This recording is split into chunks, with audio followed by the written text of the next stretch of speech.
आप भी आए। KPS राणा साहब, BD शर्मा साहब, प्रदेश अध्यक्ष भारतीय जनता पार्टी, हमारे अग्रज, हमारे बड़े भाई। और अब मैं गुजारिश करूंगा श्री विनोद शुक्ला जी, MD निर्माण एजेंसी, आप भी स्वागत करें हमारे मुख्यमंत्री महोदय का।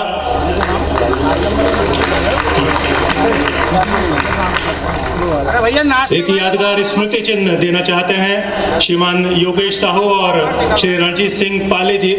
ये स्मृति चिन्ह है इस अवसर पर अध्यक्ष Madhya Pradesh chamber of commerce और महाराणा प्रताप व्यापारी महासंघ की तरफ से। मैडम ये नाश्ते वाले को तो मना करो, बहुत बहुत स्वागत, बहुत बहुत अभिनंदन। एक और स्मृति चिन्ह,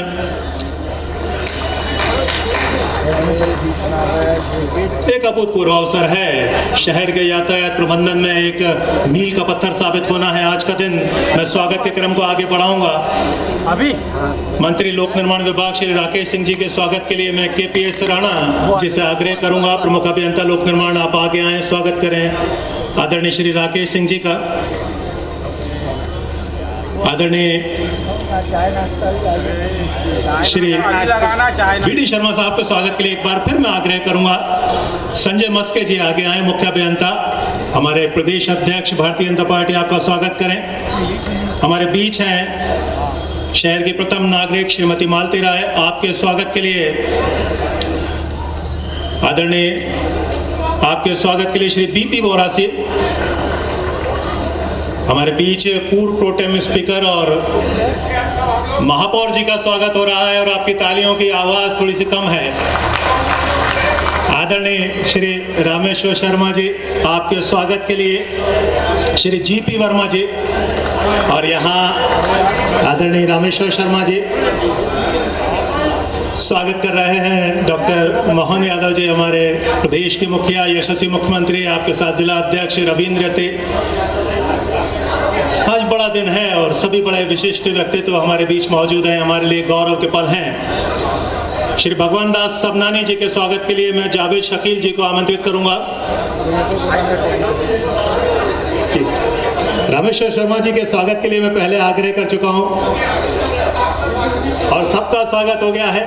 ये हमारे लिए अभूतपूर्व पल हैं और सबसे अच्छी बात, आदरणीय मुख्यमंत्री महोदय खुद हमें निर्देशित किया करते हैं, दिल बड़ा हो जाता है कि हम उस काबिल हैं। रामेश्वर शर्मा जी एक प्रखर वक्ता और अपने समय में जब वो फ्लाईओवर रिमोट आदरणीय मुख्यमंत्री महोदय के हाथ में है, उनके कर कमलों से तालियां बजाइए जोरदार तरीके से। शहर का सबसे बड़ा फ्लाईओवर आज लोकार्पित हो रहा है।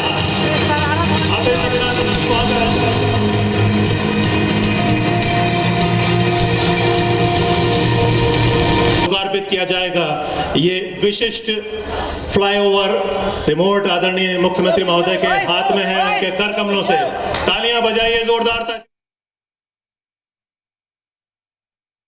साथ में राहुल कोठारी जी के स्वागत के लिए मैं गुजारिश करूंगा श्रीमान संजय मस्के जी आगे आएं और स्वागत करें श्रीमान राहुल कोठारी जी का।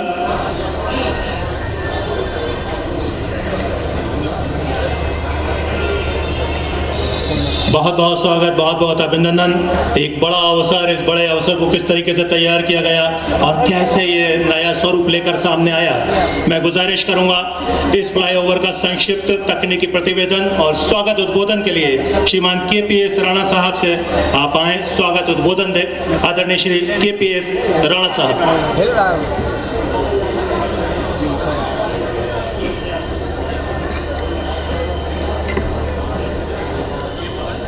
आज के कार्यक्रम के मुख्य अतिथि महोदय एवं विकास के प्रेरणा स्रोत माननीय मुख्यमंत्री डॉक्टर मोहन यादव जी एवं ये मंच बहुत शोभायमान है। एक बार मैं आपसे कहूंगा, आखिरी पंक्ति पर बैठा हुआ आखिरी व्यक्ति एक बार दिल से तालियां बजाए इस अभूतपूर्व अवसर के लिए, हमारे शोभायमान मंच के लिए, जहां खुद प्रदेश के मुखिया मौजूद हैं, हमारे सभी बड़े दिग्गजों के साथ में।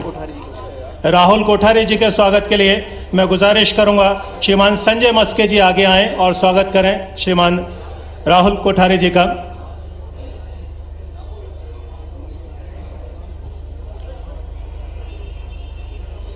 बहुत बहुत स्वागत, बहुत बहुत अभिनंदन। एक बड़ा अवसर, इस बड़े अवसर को किस तरीके से तैयार किया गया और कैसे ये नया स्वरूप लेकर सामने आया। मैं गुजारिश करूंगा इस फ्लाईओवर का संक्षिप्त तकनीकी प्रतिवेदन और स्वागत उद्बोधन के लिए श्रीमान KPS राणा साहब से आप आए, स्वागत उद्बोधन दें। आदरणीय श्री KPS राणा साहब।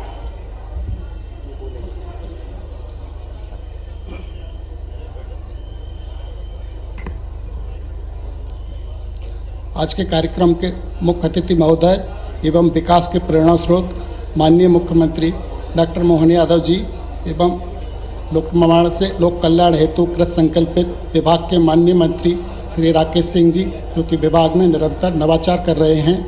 मंच पर उपस्थित माननीय मंत्री माननीय VD शर्मा जी, अध्यक्ष BJP, मंच पर उपस्थित गणमान्य जनप्रतिनिधिगण एवं विधायक जी श्री भगवान दास सवनानी जी, माननीय श्रीमती मालती राय जी एवं उपस्थित सम्मानीय जनप्रतिनिधिगण, अधिकारीगण एवं आज के कार्यक्रम में पधारे हुए समस्त अतिथियों का लोक निर्माण विभाग की ओर से स्वागत एवं अभिनंदन करता हूँ।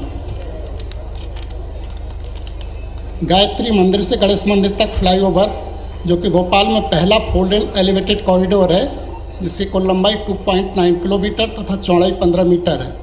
कार्य पर कुल लागत राशि 153.21 करोड़ आई है। इसका लोकार्पण आज दिनांक 23/1/2025 को ठीक से कन्वेंस ठीक होता है तो उसमें भी हमारी गति बढ़ती है।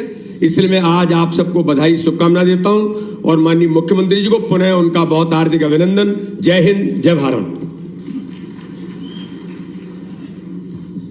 विकास को नई गति मिलेगी और बेहतर होगा हमारा यातायात प्रबंधन। आदरणीय VD शर्मा जी के लिए एक बार दिल से तालियां बजाइए और इन तालियों को और बढ़ाइए।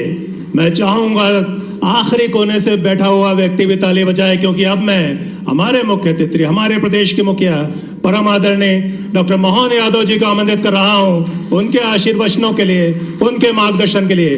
दिल से तालियां बजाएं कृपया एक बार, ये प्रांगण गूंजना चाहिए।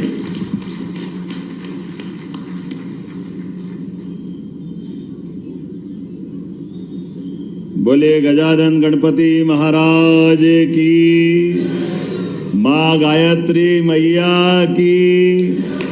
डबल जी लगी है भाई, छोटी मोटी थोड़ी लगी है। आज के इस कार्यक्रम में हमारे भोपाल के लिए तो वाकई एक अलग प्रकार का दिन है। जिस प्रकार का ये ब्रिज है, इसके बारे में बात मेरे पूर्व वक्ता हमारे यशस्वी प्रदेश अध्यक्ष श्रीमान विष्णुदत्त शर्मा जी, माननीय सांसद खजुराहो और हमारे माननीय मंत्री श्रीमान राकेश सिंह जी हमारे लिए प्रोटेम स्पीकर रहे, और माननीय विधायक रामेश्वर शर्मा जी, माननीय विधायक भगवान दास सबनानी जी, माननीय महापौर श्रीमती मालती राय जी, माननीय भाजपा अध्यक्ष रविंद्र यति जी, मीडिया प्रभारी आशीष अग्रवाल जी, प्रदेश मंत्री राहुल कोठारी जी, इस अवसर पर समस्त अतिथिगण, मंचस्थ और आप सब जोरदार अभिनंदन कर दो पूरे मंच का एक बार दिल से।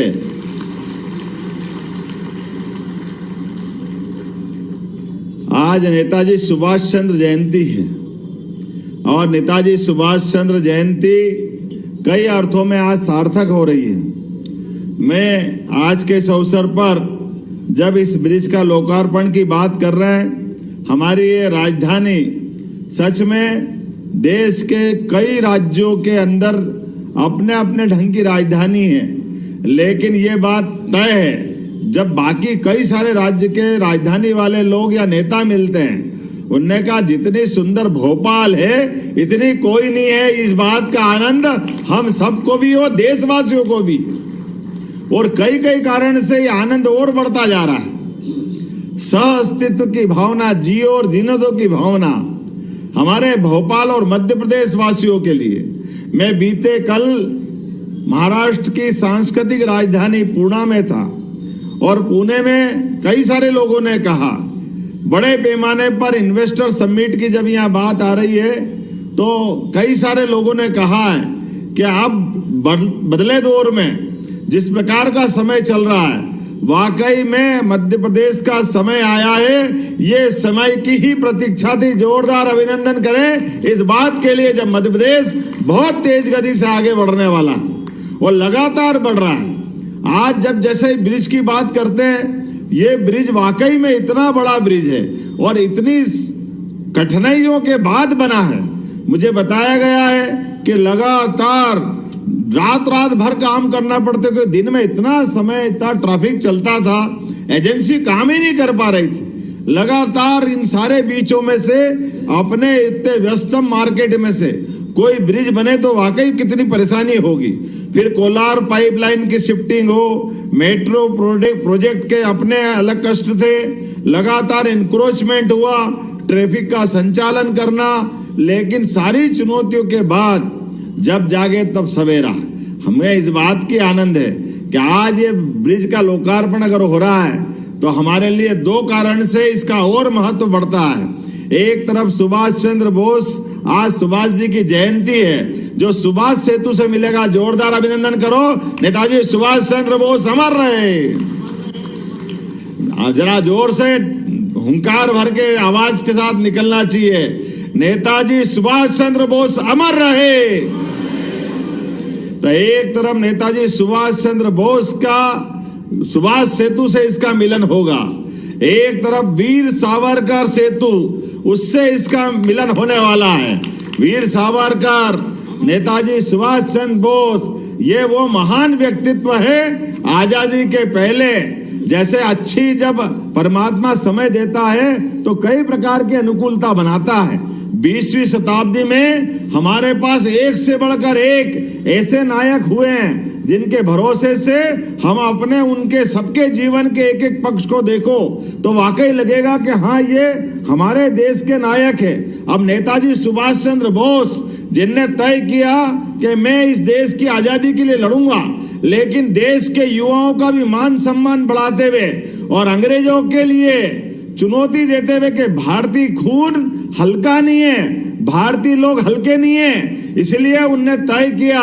उस समय आज आईएएस की एग्जाम होती है, उसमें आईसीएस की होती थी, और आईसीएस की एग्जाम वर्तमान के भारत, अभी वर्तमान के पाकिस्तान, अफगानिस्तान, पूरे एशिया के कई देशों से मिला करके बच्चे उसमें बैठते थे और पास होकर के अंग्रेजों के अफसर बन करके राज शासनों की व्यवस्था, देश की व्यवस्था में काम करते थे। ऐसे में नेताजी ने कहा, ये अंग्रेज बहुत घमंड करते ना, ये परीक्षा में पास होने वालों को नौकरी देते, उनकी परीक्षा में भी पास होऊंगा और लात मार करके उनकी डिग्री को फाड़ के फेंकूंगा कि मुझे देश सेवा करना है और भारतीय लोगों का सम्मान बचा के रखना है। कोई सोच सकता 1923 में सुभाष चंद्र बोस ने ना केवल वो एग्जाम पास की बल्कि प्रावीण्य सूची में पास की, और प्रावीण्य सूची में पास करने के बाद भी उन्होंने अंग्रेजों की गुलामी नहीं की, कोई सरकारी नौकरी नहीं की, देशभक्ति की राह पे बढ़ते हुए लगातार अपने माध्यम से। और हमारा मध्य प्रदेश तो और आनंद में है। माननीय राकेश सिंह जी जबलपुर से आते हैं, हमारे अध्यक्ष जी की ससुराल भी जबलपुर है, माननीय विष्णुदत्त शर्मा जी की। हमारा जावालीपुरम, उस नगर में पूरे देश ने देखा और दुनिया ने देखा कि जनता के दिलों पे राज करने वाला नेता कैसे होगा, और उस जनता के अपने विश्वास के भरोसे से कांग्रेस के नेतृत्व के सामने देश की चुनौतियों को पहचानते हुए नेताजी सुभाष चंद्र बोस ने कांग्रेस के राष्ट्रीय अध्यक्ष का चुनाव लड़ा, और हमें गर्व है वो सर्वाधिक मत से जीते गए। ये नेताजी सुभाष चंद्र बोस का अपना जनाधार था। लेकिन दुर्भाग्य के साथ कहना पड़ रहा है, कांग्रेस के कष्ट ये कि जब कोई अच्छा व्यक्ति उनके साथ खड़ा हो, वो अच्छे व्यक्ति को जब तक घर नहीं बिठा दे तब तक कांग्रेस चैन से नहीं बैठती। ये अतीत का कालक्रम है और कांग्रेस ने वही किया। अंततः नेताजी सुभाष चंद्र बोस जो चुनाव से जीते हुए थे, उनको इस्तीफा देके बाहर आना पड़ा। आज एक और महत्व की बात इसी आधार पर जोड़ता हूं, डॉक्टर भीमराव अंबेडकर जी को भी याद करो। अंबेडकर जी भी उसी परंपरा के वाहक है जिनने अपने सभी के साथ, खास करके समूचे समाज के लिए समानता के अधिकार की लड़ाई प्रारंभ की, और नेताजी सुभाष चंद्र बोस ने अंग्रेजों के सामने से जिस प्रकार से लड़ाई प्रारंभ की, हमारे अंबेडकर जी ने अपने ढंग से लड़ाई प्रारंभ की। और जब देश की आजादी का मौका आया तो पाकिस्तान का भी विरोध किया अंबेडकर जी ने। अंबेडकर जी ने कई विषय सामने रखे, धारा 370 भी नहीं लगना चाहिए थी, लेकिन दुर्भाग्य से हमारे पहले प्रधानमंत्री जी ने ये सारे काम करते गए जिसका अंबेडकर जी ने विरोध किया। अंबेडकर जी ने संविधान बनाने में जो भूमिका अदा की, अंबेडकर जी की उस भूमिका को कौन भूल सकता है। लेकिन अंबेडकर जी के साथ भी अन्याय किया। जब मंत्रिमंडल में बनाने का मौका आया तो अंबेडकर जी को जिसकी योग्यता उनको थी, उद्योग मंत्रालय, लेबर डिपार्टमेंट, ये काम उनको नहीं दिया, उनको हल्का काम दिया। लेकिन उसके बाद भी उनको चुनाव भी नहीं जीतने दिया। आज कांग्रेस के लोग वोट के लालच में मध्य प्रदेश में आकर के महू से यात्रा निकालने का सपना देख रहे हैं। अरे भाई, पहले अपने पुराने पापों का हिसाब रख लो। आप अपने अंदर झांक के देखो, अंबेडकर जी के साथ जितना अन्याय कांग्रेस के लोगों ने किया। अंबेडकर जी लोकसभा चुनाव लड़ने गए तो अंबेडकर जी को चुनाव में हरवाया। उनकी पार्टी के 2 लोग लड़े के जीते थे, एक जगह उपचुनाव करवाया तो अंबेडकर जी फिर उपचुनाव लड़ने गए तो माननीय प्रधानमंत्री नेहरू जी वहां भी गए और वहां भी चुनाव हरवाया। अंबेडकर जी को जीते जी कोई पुरस्कार नहीं दिया, जो उनको हरा के चुनाव जीता उसको पद्म विभूषण दिया। ये कांग्रेस का काला कारनामा है। और आज ये बगुला भगत बनकर के सबके बीच में अंबेडकर जी का चेहरा लेके आ रहे हैं। शर्म आना चाहिए। मुझे गर्व है हमारे अपनी पार्टी पर यशस्वी प्रधानमंत्री श्रीमान नरेंद्र मोदी जी पे जोरदार अभिनंदन करो, जिनके माध्यम से अंबेडकर जी के 5 तीर्थ की स्थापना की। मुझे इस बात की प्रसन्नता है कि अंबेडकर जी को लेकर उनके जन्म स्थान पर भी हमने वो पवित्र धाम बनाने का प्रयास किया। अंबेडकर जी ने जहां दीक्षा ली उसका भी स्मारक बनाने का काम किया। अंबेडकर जी का जहां हमने उनका अपना जीवन का संघर्ष निकला, जहां उनने शरीर छोड़ा, जहां इंग्लैंड में पढ़ने गए, ये 5 स्थानों को पवित्र धाम बनाने का काम हमारी भारतीय जनता पार्टी और माननीय प्रधानमंत्री हमारे श्रीमान नरेंद्र मोदी जी ने किया। ऐसे में आज जब हम ब्रिज बना रहे हैं तो ब्रिज में अंबेडकर जी बीच में आते हैं, उनकी प्रतिमा थोड़ी इस आधार पे हम उनको स्मरण करेंगे कि अंबेडकर जी को लेके हमारी सबकी श्रद्धा अत्यंत है। इसलिए इस ब्रिज का नामकरण भी डॉक्टर भीमराव अंबेडकर करने की घोषणा करते हैं।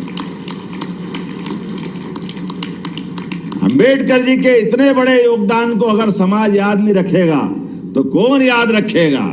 भोपाल के साथ भी अन्याय किया सदैव। 56 से राजधानी बनी, लेकिन भोपाल को गांव बना के रख दिया। भोपाल के विकास के मामले में कोई योगदान नहीं। सच में कहा रामेश्वर जी ने, भोपाल के अंदर वीवीआईपी अगर वीआईपी रोड बनाया तो माननीय पटवाजी के टाइम पे बना। विकास के दरवाजे अगर खुले तो भाजपा के कारण से खुले। मुझे इस बात की प्रसन्नता है, ये ब्रिज भी हमारे समय बना और बहुत जल्दी जोरदार अभिनंदन करो, बेरागढ़ वाले ब्रिज का लोकार्पण भी करेंगे 1-1.5 साल के अंदर। ये भाजपा है, ये मेट्रो के पिलर, ये विकास के कारवां। और अभी इतना ही नहीं, मुझे बताया गया कि बावड़िया कला तरफ भी बहुत तकलीफ आती है। तो कल हमारी अहिल्या माता की सांस्कृतिक और उस समय की राजधानी होलकर महाराज की महेश्वर में कल कैबिनेट है। और जब कैबिनेट है तो कैबिनेट में हम कई निर्णय करने वाले हैं। और कई निर्णय में एक निर्णय ये भी है कि बावड़िया कला में 180 करोड़ का नया ब्रिज बनाने की घोषणा की जाती है। भोपाल को लेकर के तो इतना काम करना है। और भोपाल केवल भोपाल के लिए नहीं है, भोपाल देश का दिल है, हमारी राजधानी है। इसे में हमारी राजधानी मध्य प्रदेश की, इसके विकास के लिए तो कोई तकलीफ नहीं। जितने प्रकार से सोचे उतना कम है। मुझे इस बात की प्रसन्नता है, बहुत जल्दी राजधानी वृहद परियोजना का नक्शा भी आने वाला है। और भोपाल केवल भोपाल नहीं, भोपाल के पास रायसेन, विदिशा, सीहोर सबको मिलाकर के, चारों जिले मिलाकर के वृहद राजधानी परियोजना पे भी सरकार बहुत जल्दी बड़ी योजना लेकर आने वाली है। भोपाल के लिए और पूरे प्रदेश के लिए विकास के ऐसे बहुत सारे काम, बहुत सारी प्लान बनाए हुए हैं। आज के इस अवसर पर जब हम अपनी कल कैबिनेट करने वाले हैं और ये अहिल्या माता का 300 जन्म शताब्दी वर्ष चल रहा है, एक ऐसी सुशासन की देवी जिनके शासन काल की मिसाल दुनिया आज भी जानती है, जिनने अपने जनता की भलाई के लिए जो जो हो सकता है वो सब कुछ किया है।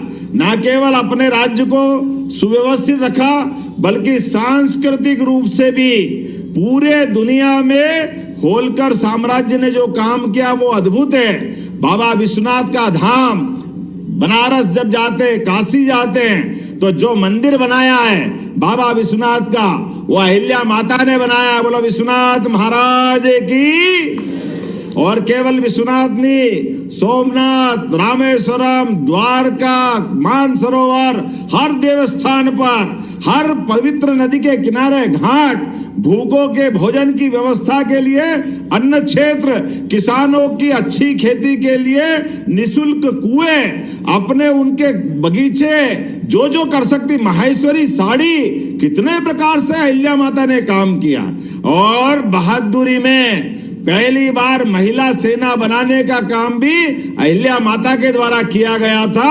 ये गौरव भी उनने हमको दिलाया है। मैं ऐसी एक नहीं कई सारी बातों को बता सकता हूं, लेकिन क्या रानी दुर्गावती, क्या झांसी की रानी, क्या अहिल्या माता, ये सारी मातृशक्ति ने जो भारत का गौरव बढ़ाया है। हमारी सरकारों को इनके किए कामों को समाज के सामने लाने की आवश्यकता है। इनके किए कामों का जनता के बीच जनजागरण करना आवश्यक है। इसलिए हमारा पूरा मंत्रिमंडल कल जाकर के अहिल्या माता के धाम महेश्वर में जाकर के हम वहां कैबिनेट करने वाले हैं। और कैबिनेट नहीं करेंगे और आगे बढ़ करके हमारे यहाँ यशस्वी प्रधानमंत्री ने कल ही कहा कि बेटी बचाओ बेटी पढ़ाओ का 10 साल की योजना, ऐसे में 4 वर्ग है विकास करने के, महिला, किसान, युवा, गरीब, इन चारों वर्ग की बेहतरी के लिए हम काम कर रहे हैं। तो ऐसे में महिला शक्ति के लिए हमारी पूरी पॉलिसी बनकर के कल ही कैबिनेट में पारित होने वाली है। हमें इस बात का आनंद है। अहिल्या बहनों के नाम पे अगर ताली बजे तो दिल खोल के बजना चाहिए। बहनों की बेहतरी के लिए हमसे ज्यादा कौन काम कर रहा है। सावन में एक दिन आता है बहनों का रक्षाबंधन, जब पूर्णिमा होती है सावन की, लेकिन अपनी सरकार के माध्यम से लाडली बहना सहित सभी योजना की हर महीने रक्षाबंधन बनता है। ये भाजपा की सरकार है और ये हमारी भावना है। आज के इस अवसर पर बोलने के लिए बहुत सारी बातें हैं, लेकिन जिस प्रकार का समय चल रहा है, कितना सुंदर लगता है। गायत्री माता से गणेश जी तक कितना आपने ये भाव को व्यक्त किया है। और ये अगर दोनों मंत्र सिद्ध हो जाए, गायत्री मंत्र सिद्ध हो जाए और शुभंकर गणेश जी सिद्ध हो जाए, तो बचता क्या है दुनिया में। हमने सारे नेताओं का जीवन चरित्र जो बताया है वो इसी में समाहित है। हमारे लिए परमात्मा की दया है। आज का ये निर्माण कार्य का लोकार्पण, डॉक्टर भीमराव अंबेडकर का लोकार्पण, उनकी संविधान के प्रति किए गए काम, उनकी देशभक्ति के सभी प्रकार के किए गए कामों के प्रति हमारी सच्ची श्रद्धांजलि भी होगी। मेरी अपनी ओर से आज पीडब्ल्यूडी डिपार्टमेंट को इस मामले में बधाई देना चाह रहा हूं। कितने प्रकार से काम कर रहा विभाग, जोरदार अभिनंदन करो माननीय राकेश सिंह जी और पूरी सरकार के हमारे यशस्वी मंत्री और अधिकारियों का। और सारे विभाग धूमधाम से काम कर रहे हैं, निर्बाध गति से कर रहे हैं। लोगों को समझ में नहीं आ रहा। कांग्रेस तो जब से हमारी सरकार बनी तब से कह रहे थे पैसे नहीं है, क्या होगा, इसका क्या होगा, लाडली बहना का क्या होगा। हमने कहा तुम रोते रहो रोते रहो रोते रहो और हमारे विकास के काम चलते रहे चलते रहे चलते रहेंगे। मेरी अपनी ओर से पुनः बधाई, बहुत बहुत धन्यवाद। भारत माता की जय। आदरणीय मुख्यमंत्री महोदय, आपके शब्द, आपकी ओजस्वी वाणी हमेशा हमारे प्रेरणा